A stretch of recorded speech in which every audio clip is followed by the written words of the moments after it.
श्रीगुरुभ्यो नमः।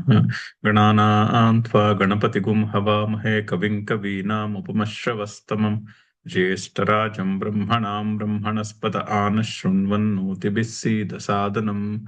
श्रीमहागणाधिपतये नमः। सदाशिवसमारम्भां शङ्कराचार्यमध्यमाम् अस्मदाचार्यपर्यन्तां वन्दे गुरुपरम्पराम्। श्रुतिस्मृतिपुराणानाम् आलयं करुणालयम् नमामि भगवत्पादशङ्करं लोकशङ्करम्। नारायणं नमस्कृत्य नरं चैव नरोत्तमं देवीं सरस्वतीं व्यासं ततो जयमुदीरयेत्। జై గురుదేవ్. 35వ శ్లోకం చూసాము, ఒకసారి చదువుదాం మళ్ళీ. శ్రీ భగవానువాచ అసంశయం మహాబాహో మనో దుర్నిగ్రహం చలం అభ్యాసేన తు కౌంతేయ వైరాగ్యేన చ గృహ్యతే. అర్జునుడు ప్రశ్న లేవనెత్తాడు. అంటే ఇప్పటిదాకా చెప్పిన దాంట్లో కర్మయోగము కొంత అలవాటు అయిన తర్వాత ధ్యాన యోగము. అండ్ ధ్యాన యోగములో మనస్సు పైన ఇంద్రియము పైన సంయమనము. మనస్సుని ఇంద్రియముని మన వశంలో ఉంచుకోవాలి. అయితే అది బేసిక్ సూత్రం. అప్పుడు ధ్యానము కుదురుతుంది. అప్పుడు ధ్యానము కుదిరి అంతటా కూడా ఆ పరమాత్మయే ఉన్నాడు అనేటటువంటి సత్యము మన అవగాహనకి రావడానికి మన మనస్సు బుద్ధి యొక్క స్థితి అటువంటి ఆ సత్యాన్ని అర్థం చేసుకుందుకి తెలుసుకుందుకి రెడీ అవుతాయి. అయితే మరి అలా చేయాలి అంటే మనస్సు మన వశంలో ఉండాలి. ఇది కష్టం కదా, అది అర్జునుడి ప్రశ్న. అవును, అది కరెక్టే.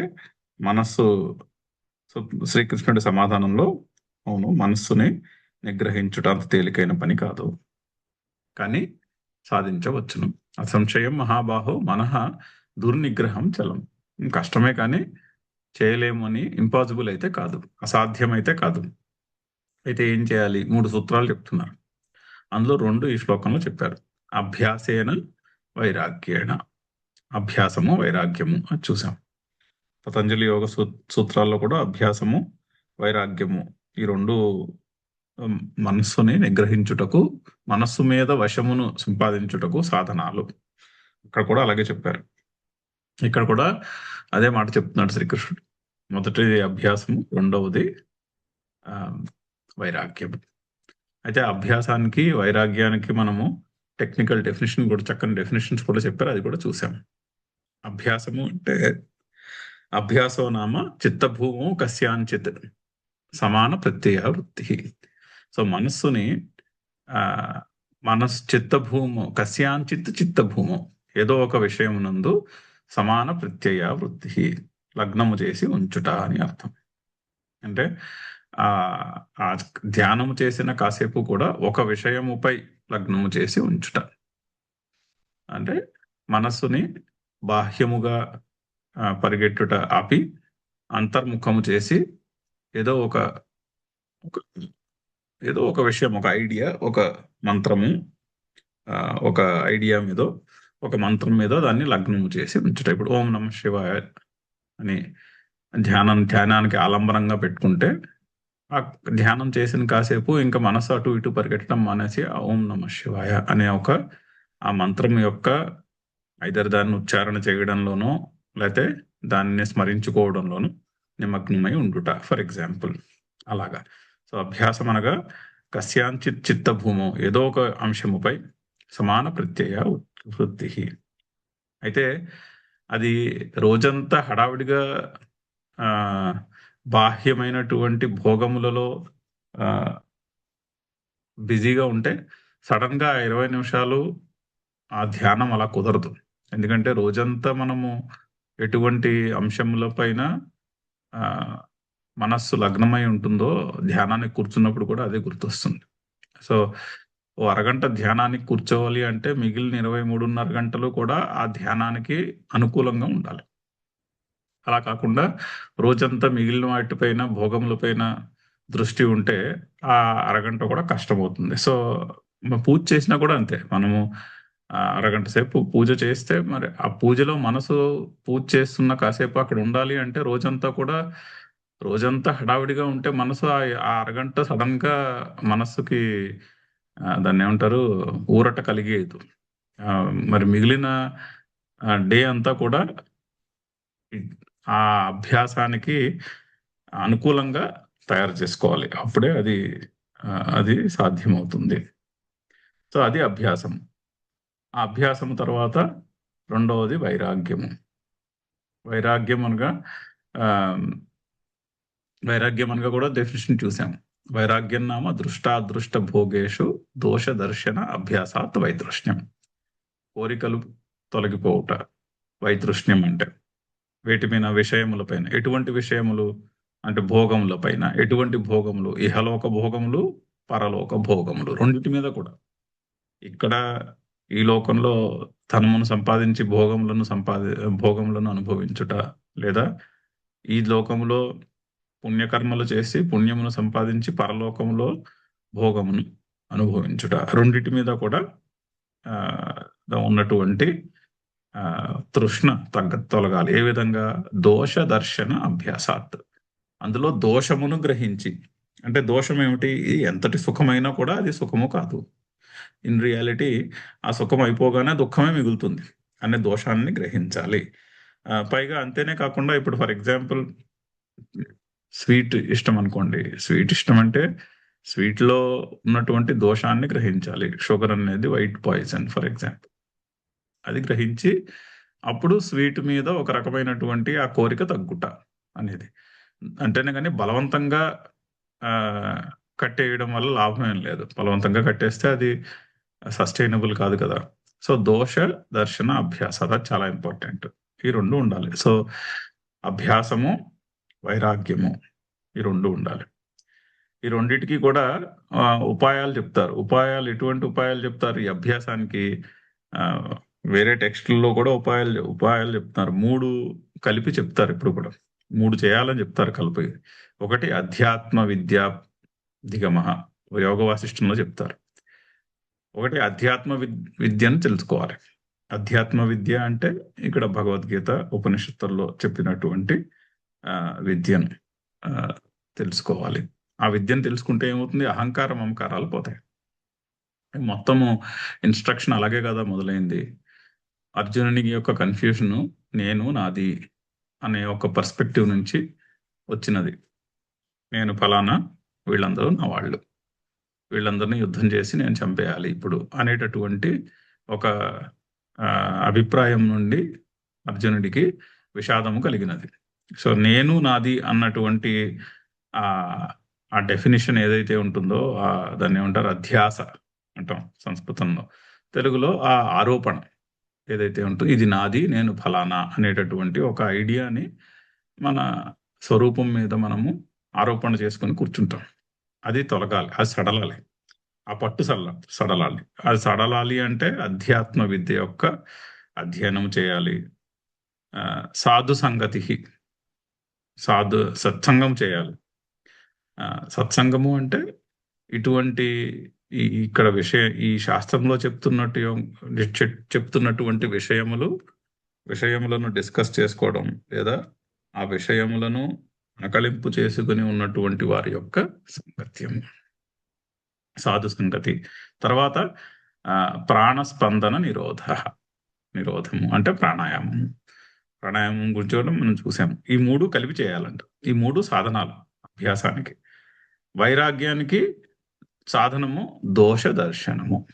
భోగములలో ఉండేటటువంటి దోష దర్శనం. ఆ భోగములలో ఉండేటటువంటి దోషాన్ని దర్శించాలి. ఫలములలో ఉండేటటువంటి దోషము ఎంతటి సుఖమైన, ఎంతటి ఫలమైనా కూడా గొప్ప ఫలమైనా అది సుఖము అనిపిస్తుంది కానీ ఫైనల్లీ అది దుఃఖానికే దారితీస్తుంది అనేటటువంటి ఒక మౌలికమైనటువంటి దోషాన్ని గ్రహించాలి. పైగా ఏ విషయములైతే ఇంద్రియములను ఆకర్షింపచేస్తాయో ఆ విషయములన్నింటిలోనూ కూడా ఏదో ఒక దోషము ఉండే ఉంటుంది. అది గ్రహించాలి. దాని ద్వారా వైరాగ్యాన్ని అలవర్చుకోవాలి. అయితే ఈ రెండు సాధనాలు ఇక్కడ చెప్పారు. నెక్స్ట్ శ్లోకంలో మూడోది చెప్తున్నారు, చదువుదాం. అసంయతాత్మనా యోగః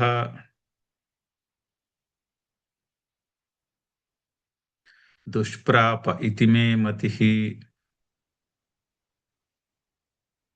వశ్యాత్మనా తు యతతా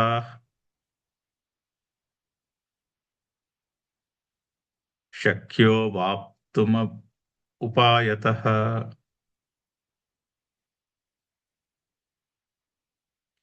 అవతారిక. యః పునః అసంయతాత్మా తేన. అయితే మూడో విషయము సంయమనము. సంయమనము అంటే ఇంద్రియముల యొక్క సంయమం. ఇది కూడా మనము చాలా డీటెయిల్డ్గానే డిస్కస్ చేసి ఉన్నాము. దాన్నే శ్రీకృష్ణుడు మరోసారి సూత్ర రూపంలో చెప్తున్నాడు. అయితే ఇంద్రియములు సాధారణంగా బాహ్యముగా ప్రవర్తన కలిగి ఉంటాయి. వాటి సహజ స్వభావము విషయములకేసి ఆకర్షణను కలిగి ఉంటాయి. అటువంటి ఇంద్రియములను ఇంద్రియములు అంటే ఇంక్లూడింగ్ మనస్సు సూపర్ ఇంద్రియము కదా. అన్ని ఇంద్రియముల యొక్క పని కేవలం మనస్సే చేసేయగలదు, అటువంటి ఇంద్రియం. సో ఇంద్రియములు మనస్సు అవి బాహ్యముగా ప్రవర్తన కలిగి ఉంటాయి, కానీ వాటిని అంతర్ముఖము చేయబడాలి. అంతర్ముఖము చేసి ఆ బాహ్య ప్రవర్తనలో ఉండేటటువంటి రాగద్వేషములను వదిలేసి అంతర్ముఖము చేయాలి. ఇప్పుడు బాహ్యముగా ఇంద్రియములు మనస్సు పరిగెట్టకూడదంటే రాగద్వేషాలు పోవాలి. ఇంద్రియము మనస్సు ఏ విషయానికేసి పరిగెడుతుందో ఆటోమేటిక్ గా ఆ విషయాల్లో ఎడల రాగం ఉంటుంది. మనసులో మనం పరిశీలిస్తే రాగద్వేషము ఉంటాయి. రాగద్వేషములు సడలాలి. ఆ రాగద్వేషములు తగ్గినప్పుడు ఇంద్రియము మనస్సు అంతర్ముఖము చేయగలుగుతాం.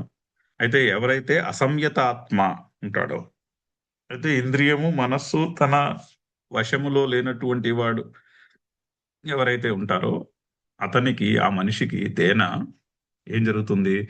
అసంయతాత్మన యోగ దుష్ప్రాప ఇది మే మతి. వశ్యాత్మనా తు యతతా శక్యః అవాప్తుం ఉపాయతః.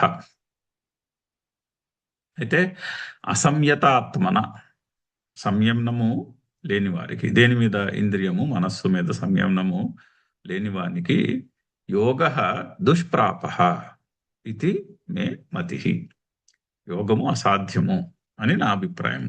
అంటే శ్రీకృష్ణుడి యొక్క అభిప్రాయం అంటే వేరొకళ్ళ అభిప్రాయం ఇంకోలా ఉంటుందని కాదు, అది ఫైనల్ సత్యం అని అర్థం. సో దుష్ప్రాప ఇది మే మతి. యోగ దుష్ప్రాప. సంయమనము లేకపోతే యోగము అసాధ్యము. అయితే ఏం చేయాలి? వశ్యాత్మతు ఆన్ ది అదర్ హ్యాండ్ అలా కాకుండా వశ్యాత్మన, ఇంద్రియము మనస్సు తన వశములో ఉన్నవానికి శక్య, అది సిద్ధిస్తుంది. ఎలాగా? ఉపాయత యతత. ఉపాయం ఉండాలి, ఉపాయము చేత సాధన చేయాలి. యతత ప్రయత్నము చేయాలి. ఉపాయముతోట ప్రయత్నము చేస్తే, ఉపాయం కలిగి ప్రయత్నం చేయాలి. ప్రయత్నము చేస్తే శక్య, అది యోగం సిద్ధిస్తుంది అని అర్థం. అది శ్లోకం. సో అక్కడ మౌలికంగా ఉండాలంటే ఉపాయం ఉండాలి. ఇప్పుడు ఆత్మస్వరూపాన్ని తెలుసుకోవాలి, యోగమును నేను సిద్ధించుకోవాలి అంటే సైకలాజికల్ ఫ్రీడమ్ ఉండాలి. సైకలాజికల్లీ ఫ్రీ ఉండాలి నేను. అంటే అది సాధించడానికి ఒక ఉపాయం ఉండాలి. ఏదో బండగా అభ్యాసము వైరాగ్యము అన్నారు కదా అని బండ స్వాధ్యాయి అంటారు, అలా చేయడం కాకుండా దానికి ఒక ఉపాయం ఉండాలి. ఉపాయత చాలా ఇంపార్టెంట్. ఉపాయం లేని వాడిని ఊర్లోని తరమేమన్నారు, అలాగా ఏ పని చేసినా దానికి ఒక ఉపాయం ఉండాలి. ఉపాయముతో చేయాలి. ఉపాయం ఉండాలి, ప్రయత్నం ఉండాలి. యతత. ఉపాయం లేకుండా ఏదో ఏదో ఏదో చేస్తున్నానులే అన్నట్టు చేస్తే కుదరదు. దానికి ఒక ఉపాయం ఉండాలి. ఏమిటా ఉపాయము? శ్రవణము, మననము, నిధిధ్యాసనం. ఇది మనందరికీ తెలిసినదే. శ్రవణ మనన నిధిధ్యాసనం ఉండాలి. ఆధ్యాత్మిక విద్య యొక్క శ్రవణము, మననము, నిధిధ్యాసనము ఉండాలి. అది ఉపాయం. ఆ ఉపాయంతో ప్రయత్నము చేస్తే అప్పుడు ఇంద్రియముల మీద మనస్సు మీద వశము సమకూరుతుంది. ఆ వశము సమకూరితే యోగము కూడా సిద్ధిస్తుంది అని శ్లోకం యొక్క అభిప్రాయం. అయితే ఇంద్రియములు ఇదివరకు ఎక్కడో ఒకసారి చూసినట్టున్నాం ఆల్రెడీ. ఇంద్రియములు అగ్ని వంటివి. హోమాలు చెప్పారు. హోమముల 5వ చాప్టర్లో, హోమముల 4వ చాప్టర్లోనూ రకరకాల హోమాలు చెప్తూ ఇంద్రియములు సంయమాగ్నిషు జుహ్వతి అని చెప్పారు. అంటే ఇంద్రియములు చూడండి, ఇంద్రియములను అగ్నితో పోల్చారు. ఇప్పుడు అగ్ని ఉందనుకోండి, మంట.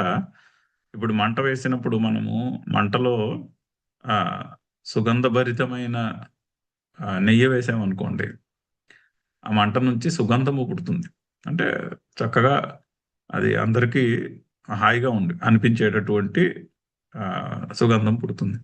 అదే మంటలో పట్టుకెళ్ళి మనము ఒక రబ్బర్ టైర్ వేసామనుకోండి, ఆ రబ్బర్ టైర్ వేస్తే దాని నుంచి బోల్డ్ అంతా దుర్గంధం పుడుతుంది, నల్లని పొగ పుడుతుంది, అందరికీ ఇబ్బంది కలిగించేటట్టు ఉంటుంది.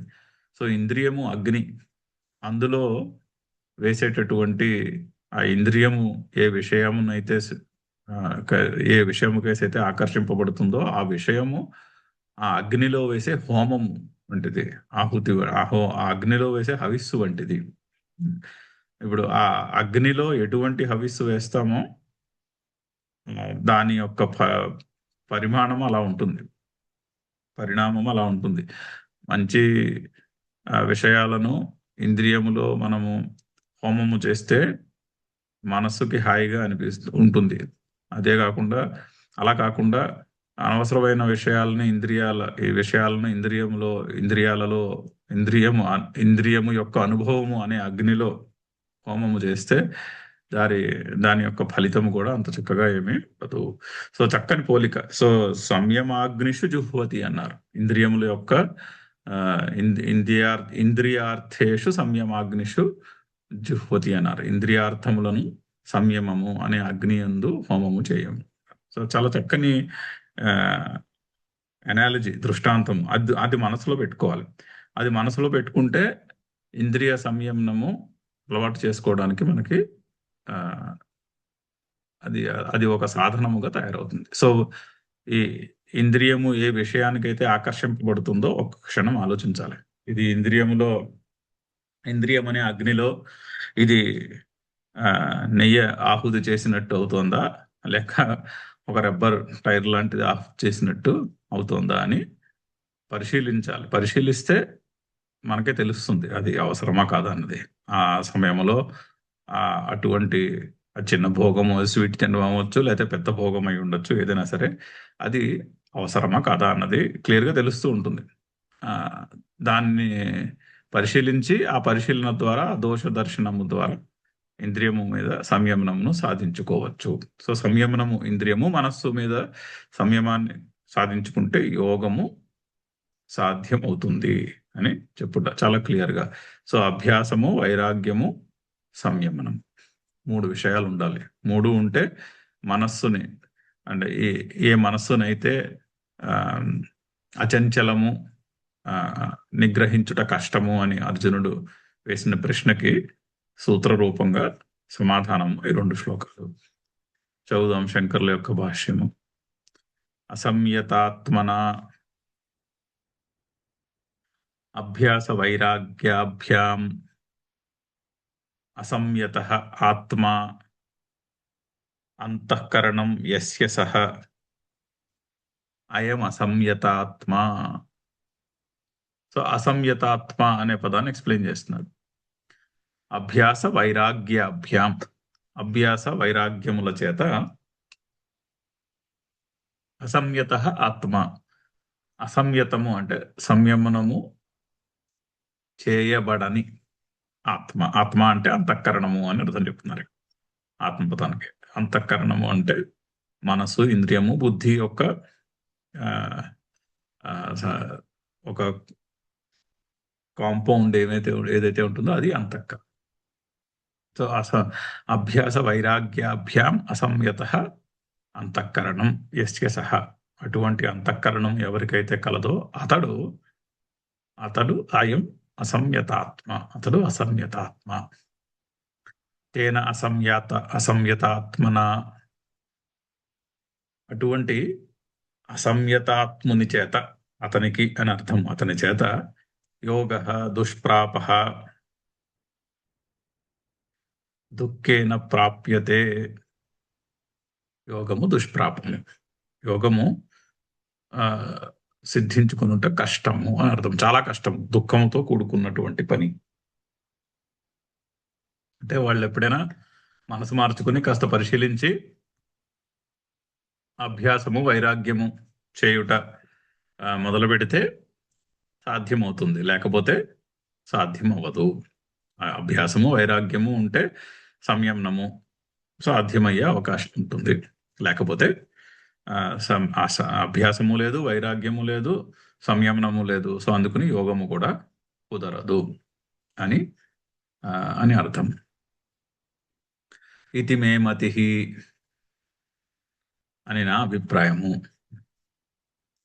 ఆన్ ది అదర్ హ్యాండ్ యహ తు పునః, ఆన్ ది అదర్ హ్యాండ్ యహ పునః, ఎవరైతే వశ్యాత్మ. వశ్యాత్మ అంటే అసంయతాత్మకి ఆపోజిట్ డెఫినిషన్. అభ్యాస వైరాగ్యాభ్యాం వశ్యత్వం ఆపాదిత ఆత్మా మనః యస్య సహ అయం వశ్యాత్మ. సో అభ్యాస వైరాగ్యముల చేత వశ్యత్వం ఆపాదిత ఆత్మ మనః. ఆత్మ అంటే మనః, అంటే మనః అంటే అంతఃకరణమని, ఆ మొత్తం యూనిట్కి మనస్సు అని కూడా చెప్పచ్చు. సో ఎవనికైతే తన మనస్సు మీద వశీకరణము, వశ్యత్వము సిద్ధించినదో, దేనివల్ల? అభ్యాస వైరాగ్యముల వలన ఎవనికైతే మనస్సు మీద వశ్యత్వము సిద్ధించినదో అతడు వశ్యాత్మ. తేన వశ్యాత్మన తు, ఆ వశ్యాత్ముని చేతనైతే యతత భూయః అపి ప్రయత్నం కుర్వత. అంటే ఏం చేయాలి? ప్రయత్నం చేయాలి. ప్రయత్నం చేస్తేనే యోగం సిద్ధిస్తుంది. మనస్సు మీద మనస్సు మన వశంలో ఉండుట అలవాటు చేసుకుని అప్పుడు ప్రయత్నం చేయాలి మన స్వరూపాన్ని తెలుసుకునేందుకు. ఆ ప్రయత్నం చేయాలి. ప్రయత్నం చేస్తేనే సిద్ధిస్తుందిగా. ఏదైనా ప్రయత్నం ఉండాలి. కానీ ఈ ప్రయత్నము బాహ్యముగా చేసే ప్రయత్నం ఏమీ కాదు ఇక్కడ. ఈ ప్రయత్నము పరిశీలనయే, ఈ ప్రయత్నం తెలుసుకునే ప్రయత్నమే. ఇక్కడ బాహ్యముగా చేసేది ఏమీ ఉండదు. తెలుసుకునే ప్రయత్నం చేయాలి. శక్య అవాప్తుం యోగ అవాప్తుం శక్య. యోగమును సిద్ధించుకొనుట శక్యం అవుతుంది. ఇంకొకటి కూడా ఉంది. ఏమిటి? ఉపాయత యథోక్తాత్ ఉపాయాత్. అయితే గడిచిన అధ్యాయాల్లో ఆల్రెడీ బోల్డ్ అన్ని ఉపాయాలు చెప్పారు, బోల్డ్ అని లక్షణాలు చెప్పారు, బోల్డ్ అన్ని సాధనాలు చెప్పారు, అంటే బోల్డ్ అని ఉపాయాలు చెప్పారు. ఈ మనస్సు ఇంద్రియము మీద వశమును సంపాదించుకున్నటకు ఎన్నెన్నో ఉపాయాలు చెప్పారు. కర్మయోగముతో మొదలు పెట్టమన్నారు. అంటే ఫలముల మీద ఆసక్తి తగ్గించుకోమన్నారు. ఫలముల మీద ఆసక్తి ఎందుకు తగ్గించుకోవాలో కూడా చెప్పారు. సమత్వము గురించి చెప్పారు బోల్డ్ అంతా. యోగము, సమత్వమే యోగం అని చెప్పారు. ఎన్నెన్నో ఉపాయాలు చెప్పారు. రకరకాల హోమాలతో పోల్చారు. ఎన్నో రకాలుగా వీటికి ఉపాయాలు చెప్పుకుంటూ వచ్చాడు శ్రీకృష్ణుడు. సో ఆ ఉపాయాలను, దానిలో ఏదో ఒక ఉపాయాన్ని పట్టుకుని ఉపాయముతో కూడినటువంటి యత్నము చేయవలేము. ఉపాయము లేకుండా ఏదో ర్యాండమ్గా పండగ, ఇప్పుడు పరీక్షకు ప్రిపేర్ అవ్వాలనుకోండి. పరీక్షకు ప్రిపేర్ అవ్వాలంటే పరీక్షను సాధారణంగా పిల్లలు ఏం చేస్తారు? పరీక్ష యొక్క పాత పేపర్లు తెచ్చుకుని, ఓహో ఈ పరీక్షలో ఇటువంటి ప్రశ్నలు అడుగుతారు అని క్లాస్ చెప్పిన తర్వాత సబ్జెక్ట్ కొంచెం అర్థమైన వాళ్ళు ఏం చేస్తారు, పాత పేపర్లు తీస్తారు. పాత పేపర్లు తీసి ఎగ్జామ్కి ప్రిపేర్ అవ్వడానికి ఒక ఉపాయంతో ప్రిపేర్ అవుతారు. అప్పుడు పరీక్షను బట్టి పరీక్షలో ఆ సబ్జెక్ట్ నుంచి అడిగే ఎటువంటి ప్రశ్నలు అడుగుతారో వాటిని కొంచెం ఆలోచించుకుని అటువంటి ప్రశ్నలను ప్రాక్టీస్ చేసుకుని వెళ్తారు. ఆ విధంగానే ఇక్కడ కూడా ఉపాయం ఉండాలి. ఉపాయంతో చేయవలను అని చెప్తున్నారు. ఉపాయంతో చేస్తే ఇది సిద్ధిస్తుంది, యోగము సిద్ధిస్తుంది. చదువుదాం శ్లోకము. అసంయతాత్మనా యోగః దుష్ప్రాప ఇతి మే మతిః వశ్యాత్మనా తు యతతా శక్యో వాప్తుముపాయతః. అర్జున ఉవాచ అయతి శ్రద్ధయోపేతః యోగాచ్చలితమానసః అప్రాప్య యోగ సంసిద్ధిం కాం గతిం కృష్ణ గచ్చతి. తర్వాత అర్జునుడి మనసులో మళ్ళీ ప్రశ్న, చాలా వ్యాలిడ్ ప్రశ్న. ఇన్ఫాక్ట్ ఈ ప్రశ్నతోటి ఒక కొత్త టాపిక్ యొక్క డిస్కషన్ కూడా మొదలవబోతోంది. అయితే అయతి శ్రద్ధయా ఉపేతః యోగాత్ చలిత మానసః అప్రాప్య యోగ సంసిద్ధిం కాం గతిం కృష్ణ గచ్చతి. అయితే ప్రశ్న ఏంటంటే, అర్జునుడి ప్రశ్న ఇది. ఇప్పుడు ఏం చెప్పారు? కర్మయోగం చేయమని చెప్పారు. అంటే కర్మయోగంతో స్టార్ట్ చేయమన్నారు కదా. కర్మయోగం యొక్క అభ్యాసం ఉంటే ధ్యాన యోగమునకు యోగ్యత కలుగుతుంది. ధ్యాన యోగమును చేస్తే అంతఃకరణం శుద్ధి అవ్వటం మొదలవుతుంది. అంతఃకరణం శుద్ధి అయితే జ్ఞానము ఉదయించుటకు అవకాశం కలుగుతుంది అని కదా చెప్తున్నారు. అప్పుడు జ్ఞానోదయము, ముక్తి, అది ప్రాసెస్. అయితే ఇప్పుడు ఇక్కడ ఏం చెప్తున్నారు? ఫస్ట్ కర్మలలో ఫలితముల మీద ఆసక్తి వదిలేయమన్నారు. అంటే ఏమైంది? కామ్యకర్మలన్నీ వదిలేసేయచ్చు. ఇంకా కామ్యకర్మలతో సంబంధం లేదుగా. ఫలం మీద ఆసక్తి ఉంటేనే కామ్యకర్మ. ఫలం మీద ఆసక్తి లేని వానికి కామ్యకర్మలతో సంబంధమే లేదు. సో ఒక విధంగా కామ్యకర్మలన్నీ పక్కన పెట్టేసేయమంటున్నారు. సో ఒక విధంగా ఈ ఇన్స్ట్రక్షన్ బాగుంది అనిపిస్తే ఏమవుతుంది? న్యాచురల్గా జీవితంలో కామ్యకర్మలన్నీ తగ్గిపోతాయి. సో ఆ కామ్యకర్మల మీద వలన పొందే ఫలములు కూడా సిద్ధించుట తగ్గిపోతుంది. అంతే కదా. కామ్యకర్మ ఇప్పుడు ఎదురు పొందాలి అంటే ఆ కోరికను బట్టి ఎఫర్ట్ పెట్టాలి, ప్రయత్నం చేయాలి. అప్పుడే ఆ కోరిక సిద్ధిస్తుంది. ఇప్పుడు ఆ కోరికల్ని ఉద్దేశించి ప్రయత్నమే లేదు. సో ఆ కోరికలు సిద్ధించుట తగ్గుతుంది. ఓకే, బానే ఉంది. అప్పుడు ఏం జరగాలి? యోగం సిద్ధించాలిగా. ఓకే, యోగం సిద్ధించింది, అప్పుడు బానే ఉందయ్యా. కామ్యకర్మలు మానేసాము, కర్మయోగం చేస్తున్నాము, ధ్యాన యోగం చేస్తున్నాము, యోగము సిద్ధించినది, చాలా బాగుంది. అంటే ట్రేడ్ ఆఫ్ సరిపోయింది. అది మానేసాము, ఇది దొరికింది. కానీ కామ్యకర్మలు అయితే మానేసాం, కానీ యోగం ఇంకా సిద్ధించలేదు. ఈలోపే టైం అయిపోయింది, ఈలోపే మరణం వచ్చేసింది. మరి వాడి గతి ఏమిటి? ఇప్పుడు వాడు ఉభయభ్రష్టుడు అయినట్టేగా. రెండిటికి చెడ్డ రేవడంటాం కదా, అలా అయినట్టేగా. అటు కామ్యకర్మలు చేసి ఆ పుణ్యాలు, ఆ భోగాలు పొంది పోని ఇహలోకంలోనో పరలోకంలోనో ఆ భోగంలోనో అనుభవించట అనేది లేదు. ఇప్పుడు అవి మానేసాం. అందుకని అకౌంట్లో పుణ్యము యాడ్ అయ్యి స్వర్గానికి టికెట్టా లేదు. ఎందుకంటే కామ్యకర్మలు మానేసాం. ఈ యోగమా సిద్ధించలేదు. ఎందుకంటే సాధన చేస్తున్నాం, కానీ ఇంకా సంయమనము ఏర్పడలేదు మనసు మీద. సో యోగము సిద్ధించలేదు. మరి అప్పుడు వాడి పరిస్థితి రెండిటికి చెడ్డ రేవడి వలె అవుతుందా? కృష్ణ సమాధానము చెప్పుము. అది ప్రశ్న, చాలా వ్యాలిడ్ ప్రశ్నే. ఆ ప్రశ్నను దాన్ని ఏమంటారు, ఒక విధంగా చాలా వ్యాలిడ్ ప్రశ్న. ఈ భయం అందరికీ ఉంటుంది. ఇప్పుడు ఇక్కడ చెప్తున్నటువంటి కర్మయోగానుష్ఠానము చేయాలి అంటే అందరికీ కూడా మనసులో ఇటువంటి ఒక డౌట్ చెప్పకపోయినా ఉండే ఉంటుంది. సర్వసాధారణంగా అటువంటి డౌట్ వస్తుంది మనసులో. ఇప్పుడు ఇవి మానేస్తున్నాం కదా! ఇప్పుడు ఈ కామ్యకర్మలు మానేయమంటున్నారు. ఇప్పుడు ఈ కామ్యకర్మలు మానేస్తే ఇందులోంచి వచ్చేది కూడా పోతుందేమో! ఆ యోగం ఎలాగా సిద్ధించేటట్టు లేదే! అదేదో పెద్ద అంత తేలిగ్గా లేదు ఆ పని. అలా అని ఇటు పోతుంది, అటు పోతుంది అని ఆహ్, అని అంత క్లియర్‌గా అలా రాకపోయినా థాట్ ఆ ఇన్‌సెక్యూరిటీ అయితే ఉంటుంది. ఇప్పుడు ఇవన్నీ మానేయడం వల్ల ఏమవుతుందో, ఈ కామ్యకర్మలు, ఈ పూజలు ఇవి తగ్గించేసుకుంటే, ఈ మాట చెప్పి నిజంగా తగ్గించేసుకుంటే దానివల్ల ఏమవుతుందో అనేటటువంటి ఒక ఇన్‌సెక్యూరిటీ ఏర్పడుతుంది మనసు. ఏర్పడే అవకాశం ఉన్నది. అర్జునుడు కూడా అదే ప్రశ్న అడుగుతాడు. సో అది ప్రశ్న. అయతిహి శ్రద్ధయా ఉపేతః. అయితే మనసు మీద సంయమనము కుదరలేదు. దాని మీద ప్రయత్నం లేదు. గట్టి ప్రయత్నం లేదు. కానీ శ్రద్ధయా ఉపేతః. శ్రద్ధ ఉన్నది.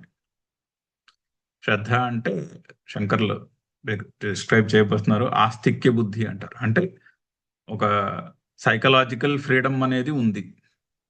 ఒక నిత్యమైనటువంటి, నిత్య శుద్ధ బుద్ధమైనటువంటి ఆత్మస్వరూపం అయితే ఉన్నది.